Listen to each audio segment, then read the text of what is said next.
Hey, good morning. This is Pastor Dave from Trinity, and my daily devotional time. I'm actually at the moment, don't panic, I'm sitting in my Jeep, but I am not driving, I'm sitting, and I'm actually sitting at the cemetery. I came out this morning, as I do a lot of mornings, sometimes in the afternoon, and come out and water the grass seed that I planted on Janet's grave.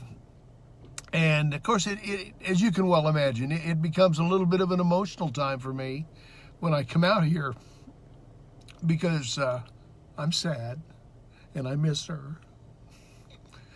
But I wanted to share with you this morning how you get through things like this.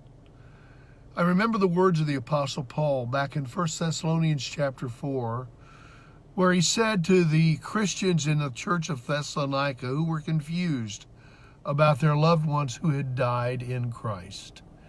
And they were confused about where they were and what was going on. And Paul said, I would not have you to be ignorant, brethren, concerning them which are asleep, but I would have you to sorrow not, even as those which have no hope. For if we believe that Jesus died and rose again, even so them also which sleep in Jesus will God bring with him. For the Lord himself shall descend from heaven with a shout, with a voice of the archangel, and with the trump of God, and the dead in Christ shall rise first. Then we which are alive remain shall be caught up together with them in the clouds to meet the Lord in the air, and so shall we ever be with the Lord. Now you notice, Paul does not say we should not sorrow. We're going to sorrow. We're human. God made us to sorrow. In fact, the Bible tells us that Jesus himself sorrowed. It tells us when he came to the tomb of his good friend Lazarus, he wept.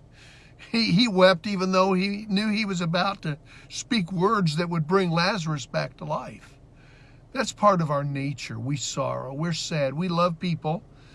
And when we love them, we've given ourselves to them. And when they're gone, part of us is gone, and it hurts. Absolutely, it hurts.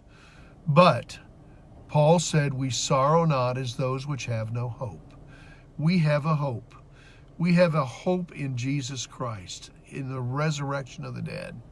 And I am so grateful that even though I sorrow, even though I'm sad, you can hear it in my voice, I have a hope.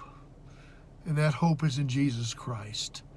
And I hope whoever you are today, that as you listen, that if you do not have a hope in Jesus, that you put your hope in the one that said, destroy this temple, talking about the temple of his body, and in 3 days I will raise it up again.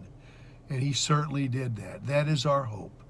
And so I encourage you today, put your hope in Jesus. Yeah, it's okay to sorrow. We're going to be sad sometimes.